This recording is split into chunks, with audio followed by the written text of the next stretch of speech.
Don't listen to men's rights activists if you want to know what they have to say. Don't listen to men's rights activists if you want to know what they have to say. Don't listen to men's rights activists if you want to know what they have to say.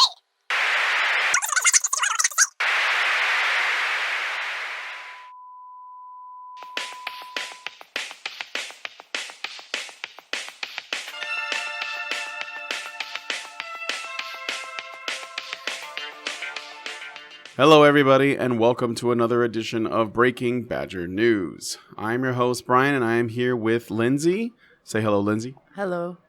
So we're going to be doing just one story this week, but it's kind of a doozy, and it's also a follow-up. You might remember in our last Breaking Badger, we talked a bit about this compound that was found in New Mexico.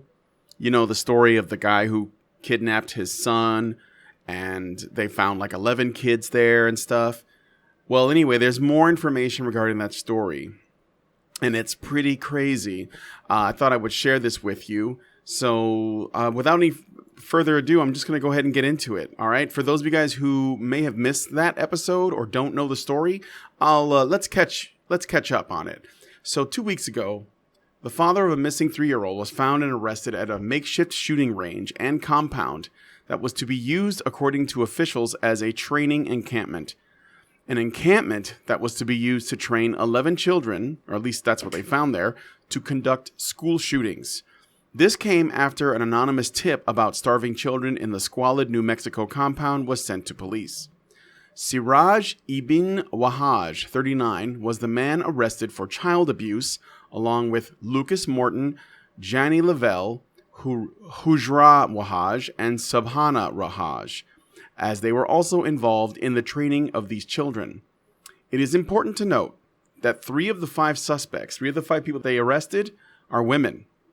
And one of those women is actually the wife of Siraj, who is also the mother of the missing 3-year-old. See, in the original story we got, they made it sound like the mother was looking for her son, and that the father had taken the child away from her. But she was actually there at the compound. She's one of the people. The remains of the child, or the remains of a child, were found on the compound. And it is suspected that they probably are the remains of the son of Wahaj. If so, then the remains were found on the boy's 4th birthday. The other 11 children were found wearing rags, without shoes, filthy, and starving. The 3 women arrested during the raid are believed to be the mothers of the 11 emaciated children. The children have been turned over to child welfare authorities. Hujra Wahaj, that's one of the women there, is a well-known public speaker. According to YouTube, she is considered to be a motivational speaker. Hello everyone, I am Tahira Taladeen, CEO and founder of Dream Big and Grow Rich. And my name is Hujra Wahaj, CEO and founder of Queen Inc. And we are the Win Twins. Subhana Wahaj is an author who wrote a book entitled, quote, How I Found Myself in Egypt, The Journey of a Young Muslim After 9/11. The synopsis on Amazon.com reads as follows. It is September 11, 2001, and Subhana Wahaj, a Muslim female, watches as the World Trade Center collapses in New York City. In this book, an American Muslim gives the real-life accounts of what she faces post 9/11. After hit with a bombshell, she is forced on a roller coaster ride that leads her to some place that ends up surprising most. It currently sits at 4.5 out of 5 stars. It's probably also maybe a little bit too soon for them to use the word bombshell in this book about 9/11.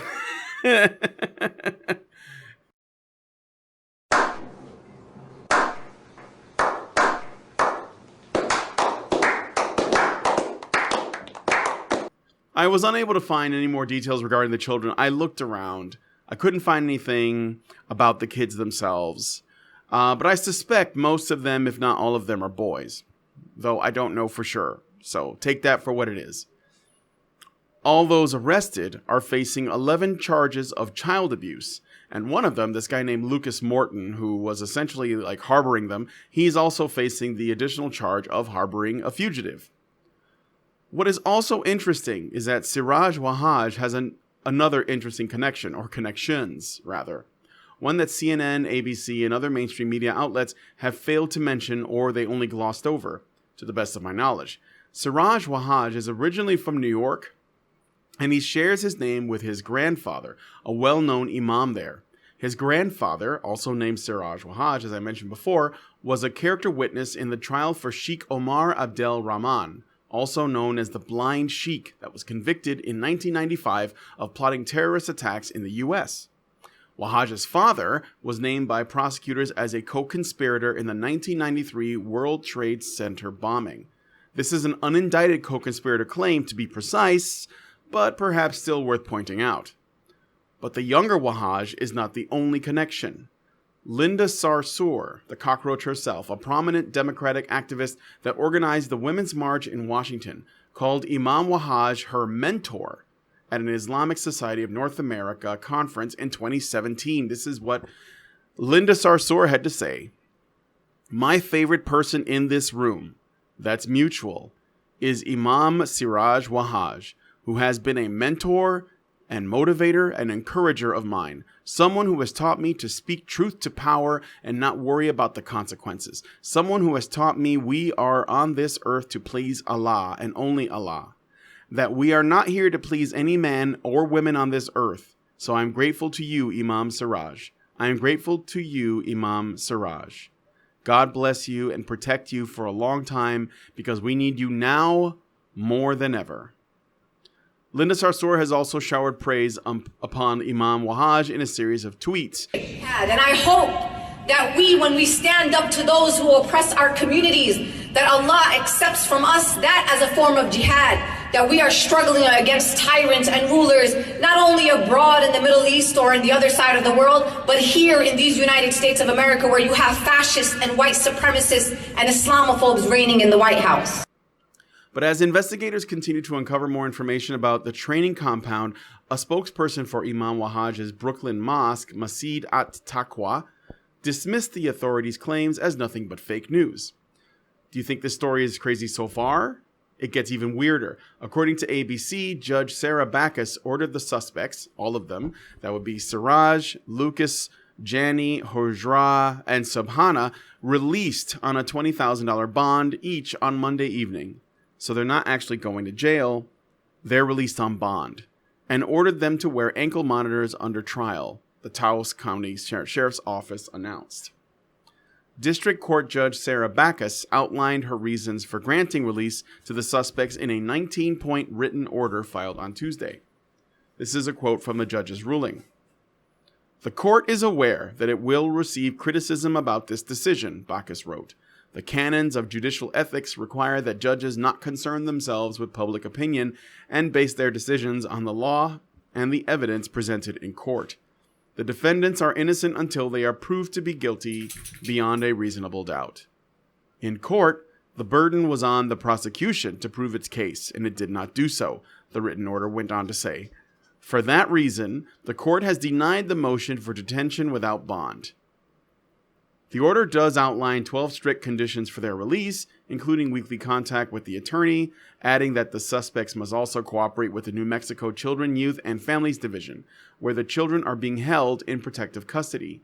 They will remain under house arrest, have ankle monitoring bracelets, may not possess drugs or weapons, and must not visit the compound. The Taos County Sheriff, Undersheriff, prosecutors, and FBI involved in the case had argued that 5 adults should not be released. Albuquerque ABC affiliate KOAT reported. The judge, however, said that they failed to articulate a specific threat. What? So they're not going to jail. What? I have no words. What is happening? Like, so they find this compound with 11 starving children and the remains of a boy, and these 5 people that are there, obviously in charge, arrest them. I think that child abuse doesn't sound severe enough at all to me for what's happening. And then the judge releases them on bond. I mean, yeah, it's like 20 grand, but what if they have like really good connections and they just get the money? Like, maybe when they positively identify the remains of the boy. somebody's going to jail. Well, I would hope so.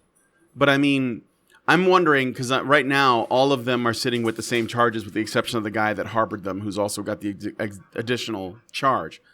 But I'm wondering, are the women who were involved, and I think it's worth pointing out because this was glossed over. They just said they arrested, like most of the media just said they arrested 5 people. And then I was even working under the assumption that it was like 5 men.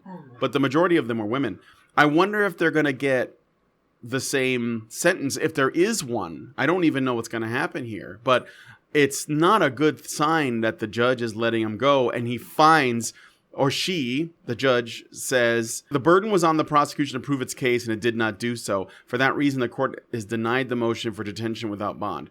What was there to prove? Like, they found him there with everything. It was all there. Like, I don't get it, you know?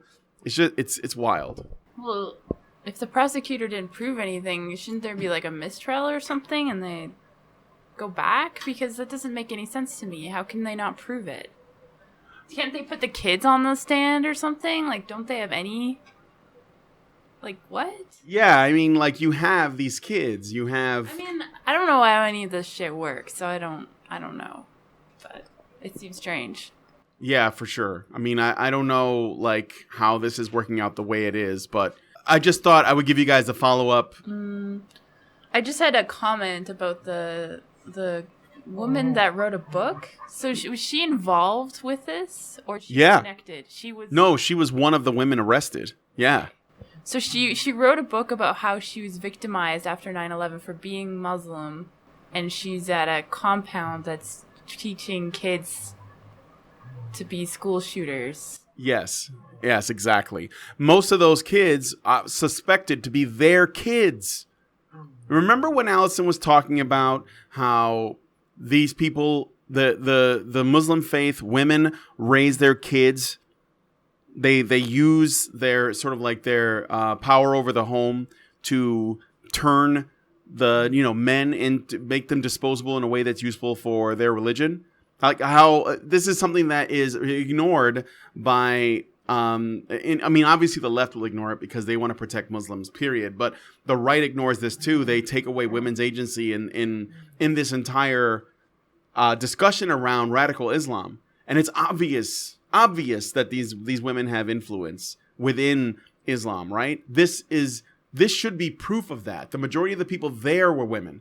I guess my point is, this, for me anyway, sort of drives home the point that when it comes to radical Islam, and I'm sure that you can apply this to any number of other sort of destructive ideologies or even systems of authoritarian systems in general of any kind, there are probably women involved. I mean, I'm not saying that they're the only ones, but they're definitely not, damsels in distress in all of this. These women obviously were agents in some way. So, and like motivational speakers and stuff too. That was another one of the women. She was a motivational speaker she's on YouTube. The Win Twins, we know it. We come together and join our forces together. We can help so many people. So the Win Twins are actually a motivational and human development company that helps women and teen girls on how to win. So we teach them the philosophy of winning, the science of winning, the psychology of winning, because everybody wants to win. Everybody wants to win. So think about that. Man. So, like, I wonder if they changed recently, or have they always had this kind of, like, radical, I'm gonna produce school shooters with my own children thing going on? I don't know. Also, one other thing that's worth pointing out, so like in the original story when I was talking about it, or should I say all alleged, but it's weird anyway. Yeah, it's alleged, but going back to the original story when we did it before, the story was that the man had kidnapped his own son because he thought that his son was possessed, remember? Yeah. And his son had like this debilitating disease. Right. But now it turns out the mother went with him. So they both believed that he was possessed, and they actually, according to prosecutors, they were trying to exorcise their son. Right. And it's possible that the son is dead. There was a body found. They still haven't confirmed that it is the child, but there's a strong suspicion that it is. Also, bear in mind that the 11 kids, they're as young as 1 year old. So these kids aren't just being trained here. I think they're being raised here to be weapons, right? That's why their mothers are there. Weird.